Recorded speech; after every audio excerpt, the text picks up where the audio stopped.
Angela, we kick off with an extraordinary story today from the usually very mild-mannered BBC presenter Mishal Husain, who has made it completely obvious what we both knew all along.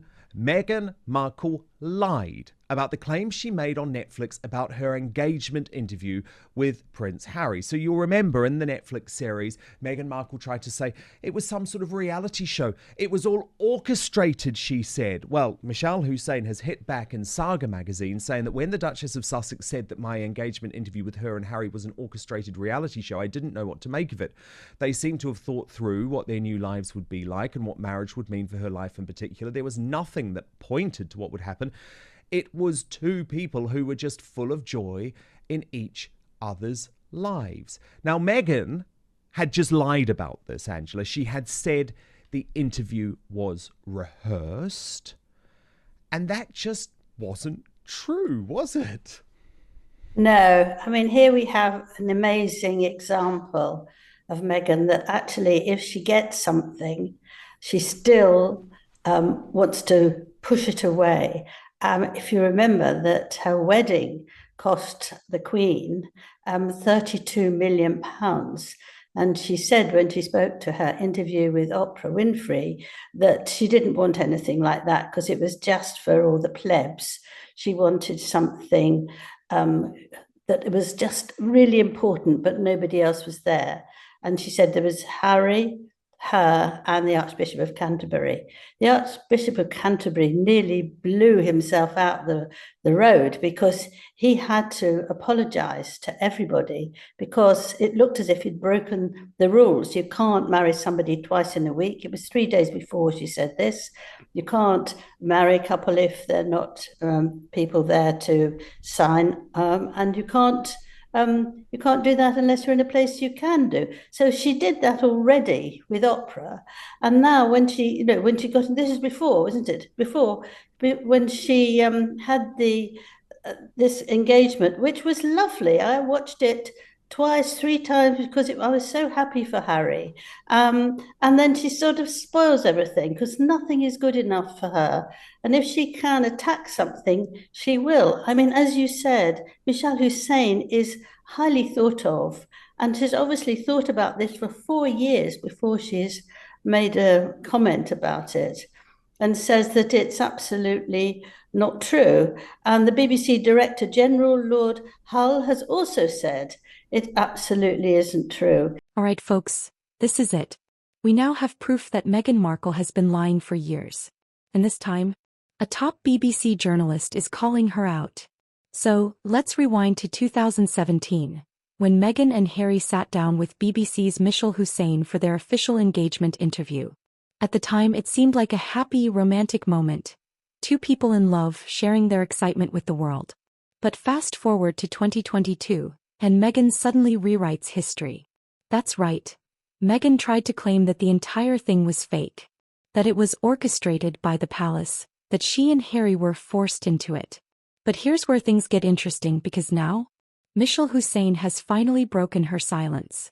Mishal Husain, one of the most respected journalists at the BBC, has now confirmed that Meghan's claim is absolute nonsense. She says, and I quote, "It was two people who were just full of joy in each other's lives." Meaning, Meghan lied. And honestly, is anyone even surprised at this point? And if you think this is the only time Meghan has lied, think again. And you could tell, I mean, I've interviewed loads of people in my journalistic life, and I thought she'd done a lovely job. She seemed to me kind. She asked them how she felt about, living a royal life. And she was so giggly and looking at Harry with these sort of eyes, "I adore you, my Harry." It was all so phony. And how she could then say that on the television to Netflix, just so she created something as what a hard deal she had. It's absolutely astonishing that she could do that. And I'm very pleased that Michelle has now done something about it and said it's not true. I don't know what she was talking about. They seemed very happy. She said they looked like they were a couple in love, and that was it. I was asked to do it, and I did it. I think Totally. she was obviously furious for ages and now has decided to say something. Yeah, because what Meghan never thinks about, because she doesn't care about anyone other than herself, Angela, is that these lies actually have a real knock-on effect. Because if Mishal Husain had agreed to rehearse an interview while working for the BBC, she should be sacked from the BBC. That would be a complete dereliction of her journalistic duty. But we know that it simply didn't happen. No BBC journalist rehearses an interview. Now, look, I don't agree with Mishal Husain's politics. I often think on the Today programme she can be very biased when she's interviewing people like Nigel Farage. But I do believe she is a proper, solid journalist who would not do what Meghan suggested. And it's very obvious too. Let's have a look, actually, Angela, at some of the interview, because, as you say, she did a very professional job, and I'll get you to react to some more off the back. And do you know what? The only person lying, Angela, about what happened during the engagement was Meghan Markle herself. Because in the Netflix show, we actually discovered, because she shared the footage, that she had filmed the proposal on her mobile phone. So it wasn't a surprise. It wasn't this great romantic moment when they were cooking chicken like she made out. So it's them who is presenting a completely inaccurate version of the engagement, not Mishal Husain. Yeah. The interesting thing as well is that it's showing how naive Meghan is that she said she wanted Oprah Winfrey to interview her because she was a friend of hers. She wasn't really at that time, but anyway, this is what she asked for. But can you imagine? You don't do that at the BBC. You don't have American people coming over and interviewing somebody in the UK. You have someone here who is in the UK. It's our excitement. It's our luck to have that. It wouldn't have been Oprah in any way, but see, she doesn't think in the round, does she? I mean, there's lots of comments to say that she doesn't smell the room when she gets there, that she can't make judgments of what the atmosphere is like. But this is another thing. I mean, you don't ask somebody from another country to come over here, and maybe just because she would be a yes woman. But I don't think that's appalling, isn't it, really? Well, it is, because you're right. Richard Eden, who broke the story in the Daily Mail today, reported that Meghan had complained that Mishal Husain wasn't, quote, empathetic enough, wasn't warm enough to conduct the interview. But as Richard said, Meghan suggests that the attack left her... Mishal suggests that the attack left her bewildered. And far from Meghan being the naive victim of some coordinated establishment plot, she and Harry appeared to have given much thought to what they would say about their plans. And as I say, I just repeat again, it was them who was lying about what happened. Because royal biographer Angela Levin has just exposed how this is part of a pattern. Meghan twists the truth whenever it suits her. She lied about her engagement interview being staged. She lied about secretly marrying Harry before the royal wedding. She lied about the royal family being racist, then backtracked. She lied about the press targeting her, when in reality she had more positive coverage than Kate. And what's worse, Meghan always plays the victim. Whenever she gets caught in a lie, she just blames the media, the palace, or racism, instead of owning up to the facts. Remember this? Meghan claimed she and Harry got married in secret 3 days before their official royal wedding.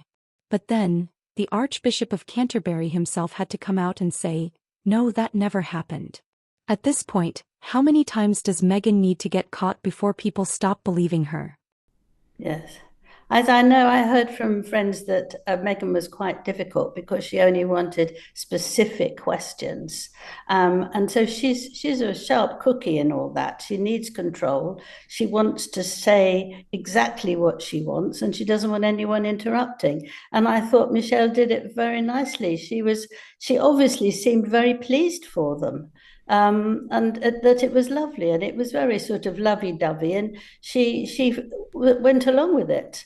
It's a terrible thing to say about somebody, actually, because it can ruin their work and how they've behaved for years. And, you know, you might disagree with her with all sorts of reasons, but she did a decent interview and was quite warm, I thought. Exactly. And as you say, it was Meghan who was difficult, because she doesn't believe in journalism, Angela. What she believes in is PR and paid PR. So she expects copy approval. She expects to read the questions beforehand. She expects to only be interviewed by her friends.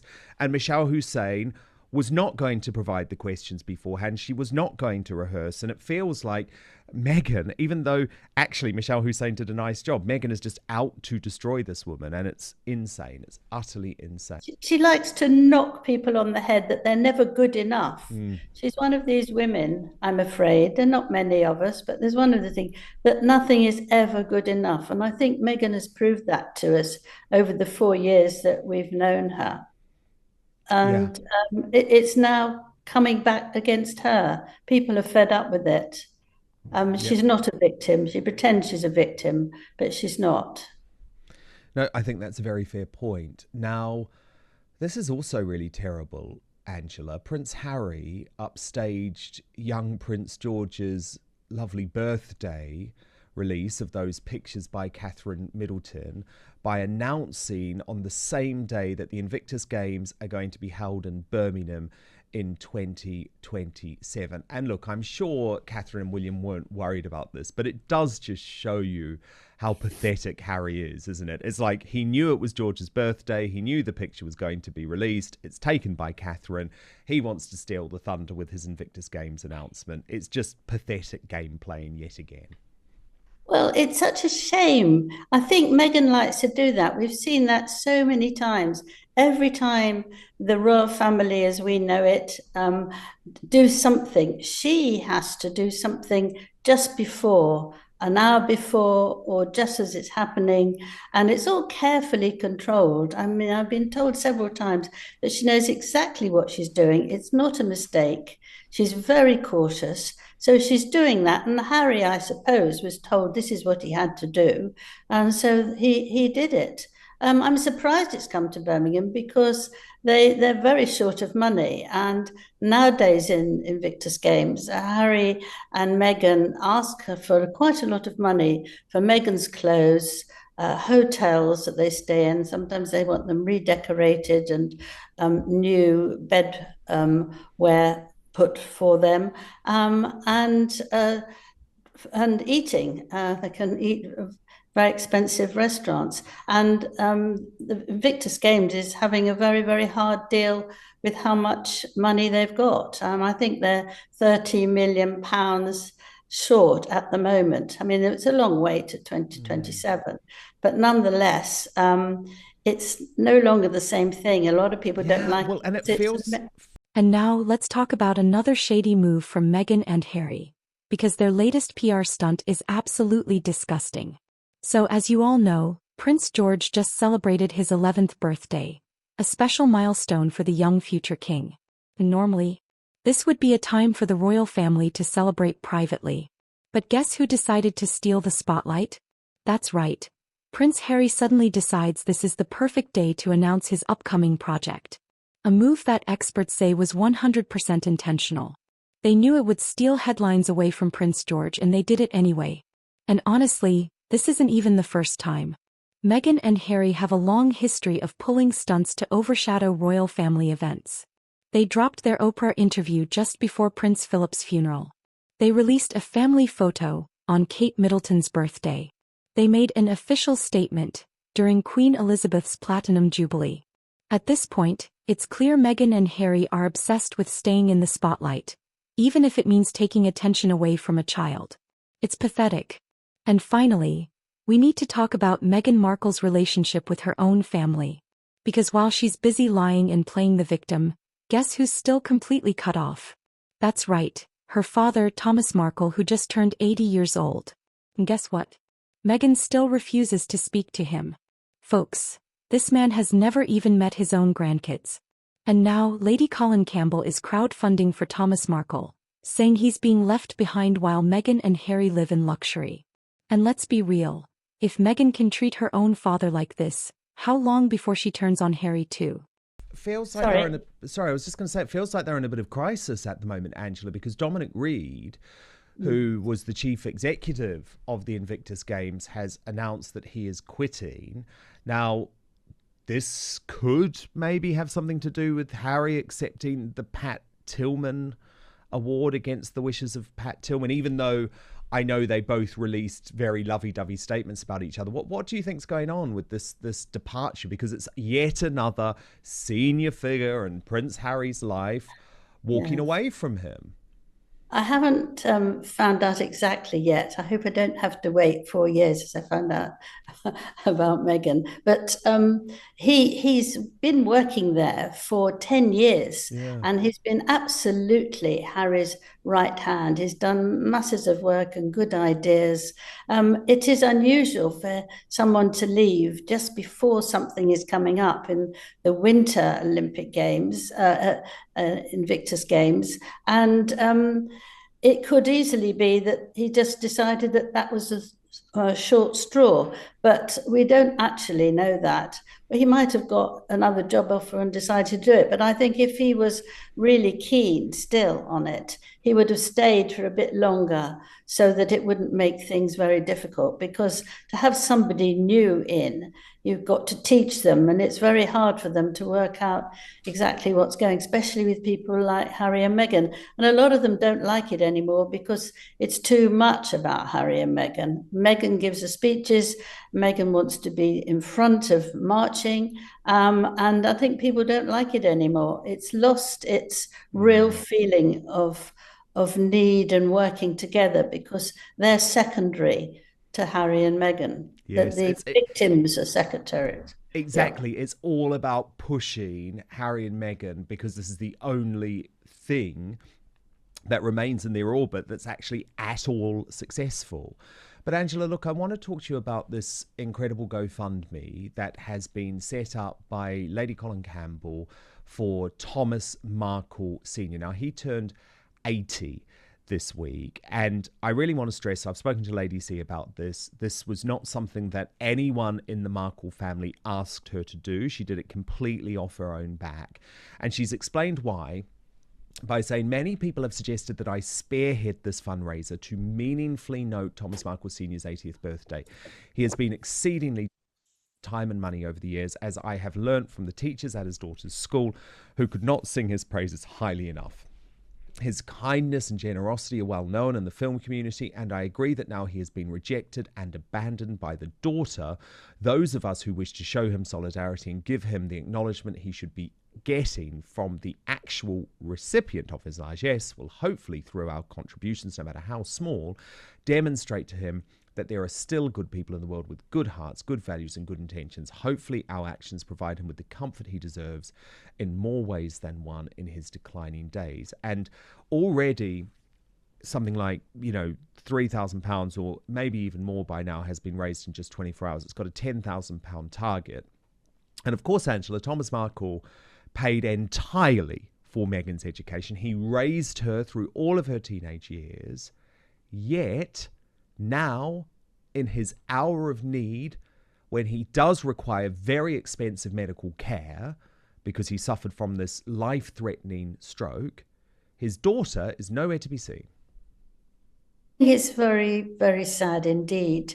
I think 80 is an extraordinary age to get to, and you are still okay-ish, but you're also getting old, and you want to be loved and you can't do so much, so you rely on the people who are part of your family, if you have a family. And he adored Meghan, and you can see from all the photographs that we've seen going back that she adored him. She was always cuddling him and having a very nice time, and she owes a lot to him. But again, Meghan wants to destroy these things. I don't know why she actually wanted to destroy him before the wedding, but nonetheless, that she can't somehow see him and let him see his grandchildren. I would imagine that even though he thought it was very unlikely, he longed to hear from her, and he longed perhaps to hear a little child saying, "Happy birthday, Grandpa." That would do it in a way, if he couldn't get her there. And I think it's extremely cruel not to pretend he's not there. Very, very cruel indeed. So let's break it all down. Meghan Markle has once again been caught in a major lie. BBC's Mishal Husain shuts down Meghan's false, staged interview claim. Levin reveals Meghan's long history of manipulating the truth.